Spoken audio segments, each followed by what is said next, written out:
Wow, ನೋಡಿ, ನೋಡಿದ್ರೇ ಬಾಯಲ್ಲಿ ನೀರು ಬರುತ್ತೆ, ಅಷ್ಟು ಸೂಪರ್ ಆಗಿದೆ.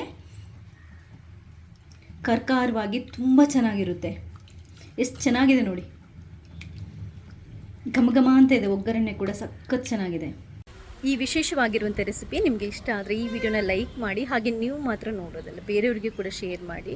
ಫಸ್ಟ್ ಟೈಮ್ ನೀವು ನನ್ನ ಚಾನಲನ್ನು ನೋಡ್ತಾ ಇದ್ದರೆ ದಯವಿಟ್ಟು ಸಬ್ಸ್ಕ್ರೈಬ್ ಆಗಿ, ಯಾಕಂತಂದರೆ ನಾನು ನೆಕ್ಸ್ಟ್ ಹಾಕುವಂಥ ಕೂಡ ಎಲ್ಲ ರೆಸಿಪೀಸ್ನ ನೀವು ಮಿಸ್ ಮಾಡದೆ ನೋಡ್ಕೋಬೋದು. ಥ್ಯಾಂಕ್ಸ್ ಎಲ್ರಿಗೂ. ಈ ಬೆಂಡೆಕಾಯಿದು ಪುಳಿ ಮುಂಚಿ ಸಾರು ಮಾಡಲಿಕ್ಕೆ ನಾನು ಬೆಂಡೆಕಾಯಿಯನ್ನು ನೋಡಿ ಈ ಥರ ಉದ್ದಕ್ಕೆ ಕಟ್ ಮಾಡ್ಕೊಂಡು ಇಟ್ಕೊಂಡಿದ್ದೇನೆ. ಸ್ವಲ್ಪ ತೊಳೆದು ನೀರಿನ ಪಸೆ ಒರೆಸಿ ಕಟ್ ಮಾಡಿದರೆ ಒಳ್ಳೆಯದು, ಲೋಳೆ ಆಗಲ್ಲ. ಇವಾಗ ಮೊದಲು ಇದನ್ನ ನಾವು ಹುರಿದ್ಕೋಬೇಕು. ಹಾಗೇನು ಏನು ಮಾಡಬೇಕು ಅಂತಂದರೆ, ಒಂದು ಬೌಲಿಗೆ ಒಂದು ಸ್ವಲ್ಪ ಬಿಸಿನೀರನ್ನು ಹಾಕೊಳ್ಳಿ. ನೀರೊಂಚೂರು ಬಿಸಿ ಇರಲಿ. ನೋಡಿ, ಒಂದಿಷ್ಟು ಹುಣಸೆ ಹಣ್ಣನ್ನು ನಾವು ಬಿಡಿಸ್ಬಿಟ್ಟು ಈ ನೀರಿಗೆ ಹಾಕೋಬೇಕು. ಯಾಕಂತಂದರೆ ಅದು ಒಂದು ಸ್ವಲ್ಪ ಮೆತ್ತಗಾಗಬೇಕು. ನಾವು ಹುಣಸೆ ಹಣ್ಣಿನ ಜ್ಯೂಸನ್ನು ತೆಗಿಬೇಕು. ಅದಕ್ಕೋಸ್ಕರ ಒಂದು 5 ರಿಂದ 10 ನಿಮಿಷ ಈ ಥರ ಬಿಟ್ಬಿಡೋಣ. ಬೆಂಡೆಕಾಯಿನ ಹುರಿಲಿಕ್ಕೆ ಸ್ಟವ್ ಮೇಲೆ ಒಂದು ಬಾಣಲೆ ಇಟ್ಟು ಚೂರು ಬಿಸಿ ಮಾಡ್ಕೊಂಡಿದ್ದೇನೆ. ಒಂದು ಟೇಬಲ್ ಸ್ಪೂನಷ್ಟು ಕುಕ್ಕಿಂಗ್ ಆಯಿಲನ್ನು ಹಾಕೊತಾ ಇದ್ದೇನೆ. ನಾನು ಆ್ಯಕ್ಚುಲಾಗಿ ಕೋಕೋನಟ್ ಆಯಿಲ್ ಯೂಸ್ ಮಾಡ್ತೇನೆ. ಅಡುಗೆಗೆ ನಾವು ಆಲ್ಮೋಸ್ಟ್ ಎಲ್ಲದಕ್ಕೂ ಕೋಕೋನಟ್ ಆಯಿಲನ್ನೇ ಯೂಸ್ ಮಾಡ್ತೇವೆ. ಆರೋಗ್ಯಕ್ಕೆ ತುಂಬಾ ಒಳ್ಳೆಯದು. ಮತ್ತು ನಮಗೆ ಮಂಗಳೂರು ಕಡೆಯವರಿಗೆ ಅಡುಗೆಗೆ ಜಾಸ್ತಿ ನಾವು ಕೋಕೋನಟ್ ಆಯಿಲನ್ನೇ ಬಳಸುವಂಥದ್ದು. ಈಗ ಈ ಬೆಂಡೆಕಾಯಿಯನ್ನು ಹಾಕೊತಾ ಇದ್ದೇನೆ. ನಿಧಾನಕ್ಕೆ ನಾವಿದನ್ನ ಫ್ರೈ ಮಾಡ್ಕೋಬೇಕು. ಉರಿಯನ್ನು ಮೀಡಿಯಮ್ ಇಟ್ಕೋಬಹುದು. ಆ ಲೋಳೆ ಇದೆಯಲ್ವಾ, ಅದು ಹೋಗಬೇಕು.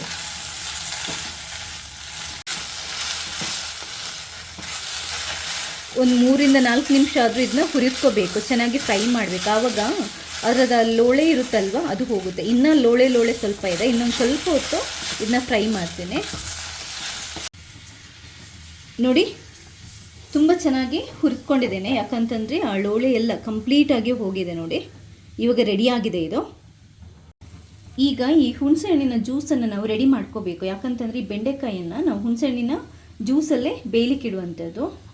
ಯಾಕಂತಂದರೆ ಪುಳಿ ಮುಂಚಿ ಸಾರು ಮಾಡೋದಲ್ವಾ, ಅದಕ್ಕೋಸ್ಕರ. ಪುಳಿ ಅಂತಂದರೆ ನಮ್ಮ ಕಡೆ ಹುಣಸೆ ಹಣ್ಣಿಗೆ ಪುಳಿ ಅಂತೀವಿ.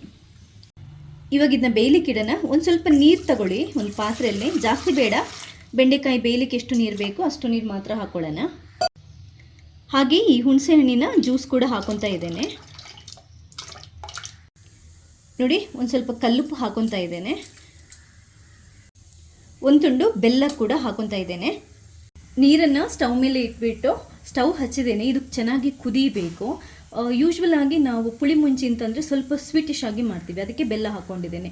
ನಿಮಗೆ ಸಿಹಿ ಬೇಡ ಅಂತಂದರೆ ಬೆಲ್ಲನ ಸ್ಕಿಪ್ ಮಾಡ್ಬೋದು. ಉರಿ ಜಾಸ್ತಿ ಇಟ್ಬೇಡಿ, ಯಾಕಂತಂದರೆ ಫಸ್ಟ್ ನೀರು ಕುದೀಲಿ. ನೋಡಿ, ಈ ನೀರು ಚೆನ್ನಾಗಿ ಕುದೀತಾ ಇದೆ. ಇವಾಗ ನಾವಿದಕ್ಕೆ ಈ ಹುರಿದಿಟ್ಟಿರುವಂತಹ ಬೆಂಡೆಕಾಯನ್ನು ಹಾಕೋಬಹುದು. ಹಾಗೆಯೇ ಒಂದು ಟೊಮೆಟೊ ಕೂಡ ಹಾಕೊತಾ ಇದ್ದೇನೆ. ಒಂದು ಸ್ವಲ್ಪ ಮಿಕ್ಸ್ ಮಾಡ್ಕೊಳ್ಳಿ. ಒಂದು ಮುಚ್ಚಳನ ಮುಚ್ಚಿಟ್ಟು ನಾವು ಒಂದು ಸ್ವಲ್ಪ ಹೊತ್ತು ಇದನ್ನ ಬೇಯಲಿಕ್ಕೆ ಬಿಟ್ಬಿಡೋಣ. ಈ ಸಾರಿಗೆ ಒಂದು ಮಸಾಲನೇ ರೆಡಿ ಮಾಡ್ಕೋಬೇಕು. ಅದನ್ನ ಚೂರು ಹುರಿದ್ಕೋಬೇಕು ಎಲ್ಲ ಇಂಗ್ರೀಡಿಯೆಂಟ್ಸ್ನ. ಮೊದಲು ಸ್ಟವ್ ಮೇಲೆ ಒಂದು ಬಾಣಲೆ ಇಟ್ಟು ಒಂದು ಸ್ವಲ್ಪ ಎಣ್ಣೆನ ಹಾಕೊಳ್ಳಿ. ಕೋಕೋನಟ್ ಆಯಿಲ್ ಯೂಸ್ ಮಾಡ್ತಾ ಇದ್ದೇನೆ. ಇದಕ್ಕೆ ಒಂದು 4-5 ಎಸಳು ಬೆಳ್ಳುಳ್ಳಿ, ಒಂದು ಅರ್ಧ ಈರುಳ್ಳಿ, ಒಂದು ಸ್ವಲ್ಪ ಕರಿಬೇವು, ನೋಡಿ ಒಂದು 1/4 ಟೇಬಲ್ ಸ್ಪೂನಷ್ಟು ಮೆಂತೆ, 1 ಟೇಬಲ್ ಸ್ಪೂನಷ್ಟು ಜೀರಿಗೆ, ಒಂದು 2 ಟೇಬಲ್ ಸ್ಪೂನಷ್ಟು ಕೊತ್ತಂಬರಿ, ಒಂದು ಅರ್ಧ ಟೇಬಲ್ ಸ್ಪೂನಷ್ಟು ಉದ್ದಿನಬೇಳೆ, ಅರ್ಧ ಟೇಬಲ್ ಸ್ಪೂನಷ್ಟು ಸಾಸಿವೆ, 10 ರಿಂದ 12 ಬ್ಯಾಡಗಿ ಮೆಣಸು. ನಾನು ಒಂದು ಖಾರ ಮೆಣಸು ಕೂಡ ಹಾಕೊಂಡಿದ್ದೇನೆ. ನಿಮಗೆ ಖಾರ ತುಂಬ ಜಾಸ್ತಿ ಬೇಕು ಅಂತಂದರೆ ನೀವು ಖಾರ ಮೆಣಸು ಜಾಸ್ತಿ ಹಾಕೋಬಹುದು. ಇಷ್ಟನ್ನು ಒಟ್ಟಿಗೆ ಹಾಕ್ಕೊಂಡು ಹುರಿದ್ಕೋಬಹುದು, ಅಥವಾ ನೀವು ಸ್ವಲ್ಪ ಸಪ್ರೇಟಾಗಿ ಹಾಕ್ಕೊಂಡು ಹುರಿಬಹುದು. ಬಟ್ ಟೈಮ್ ಸೇವ್ ಆಗುತ್ತೆ ಎಲ್ಲದನ್ನು ಒಟ್ಟಿಗೆ ಮಾಡೋದ್ರಿಂದ. ಮೀಡಿಯಮ್ ಹುರಿ ಇಟ್ಕೊಂಡು ಇದನ್ನ ಚೆನ್ನಾಗಿ ಹುರಿದ್ಕೊಳ್ಳೋಣ. ನಿಮಗೆ ಒಳ್ಳೆ ಅರೋಮಾ ಬರುತ್ತೆ, ಅಷ್ಟು ತನಕ ಹುರಿದ್ಕೋಬೇಕು. ಜಾಸ್ತಿ ಹುರಿಬಾರ್ದು.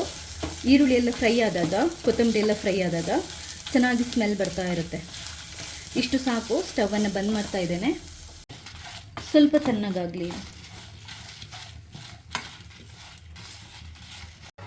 ತಣ್ಣಗಾದ ನಂತರ ಇದೆಲ್ಲದನ್ನು ಒಂದು ನೈಸಾಗಿ ರುಬ್ಕೊಳ್ಳುವಂಥ ಮಿಕ್ಸಿಗೆ ಹಾಕೊತಾ ಇದ್ದೇನೆ. ರುಬ್ಕೊಳ್ಳುವಾಗ ಒಂದು ಸ್ವಲ್ಪ ಇಂಗ್ ಹಾಕೊತಾ ಇದ್ದೇನೆ. ಹಾಗೆಯೇ ಸ್ವಲ್ಪ ಅರಿಶಿನ ಪುಡಿ ಕೂಡ ಹಾಕೊತಾ ಇದ್ದೇನೆ.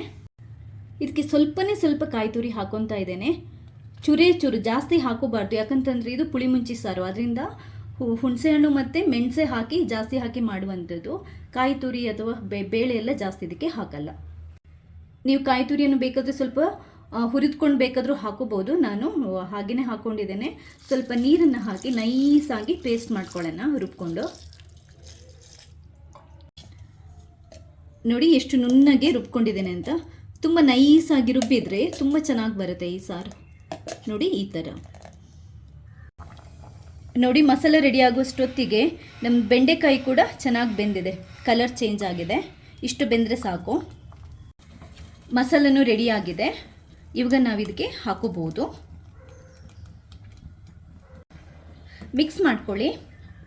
ಈ ಕನ್ಸಿಸ್ಟೆನ್ಸಿ ಅಥವಾ ಹದ ಇರುತ್ತಲ್ವ, ನಿಮ್ಗೆ ಎಷ್ಟು ಬೇಕಷ್ಟು ನೋಡಿಕೊಂಡು ನೀರು ಹಾಕ್ಕೊಂಡು ಮಾಡ್ಕೋಬಹುದು.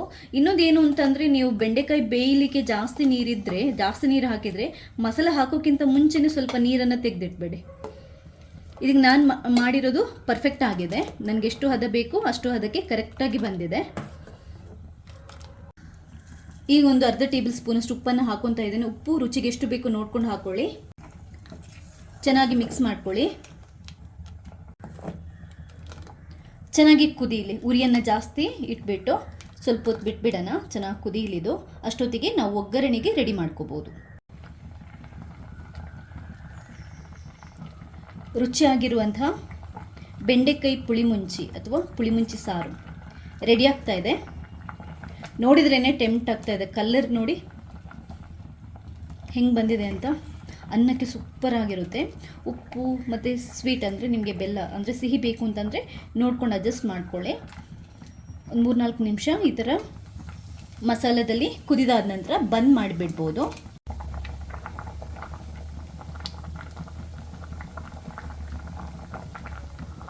ಒಂಚೂರು ಲೋಳೆಯಾಗಿ ಬಂದಿಲ್ಲ. ನೋಡಿ ಎಷ್ಟು ಪರ್ಫೆಕ್ಟಾಗಿ ರೆಡಿ ಆಗಿದೆ ಅಂತ. ಇಷ್ಟು ಕುದಿದದು ಸಾಕು. ಇವಾಗ ನಾನು ಬಂದ್ ಮಾಡ್ತಾ ಇದ್ದೇನೆ. ಇದಕ್ಕೊಂದು ಒಗ್ಗರಣೆ ಹಾಕ್ಕೊಳ್ಳೋಣ.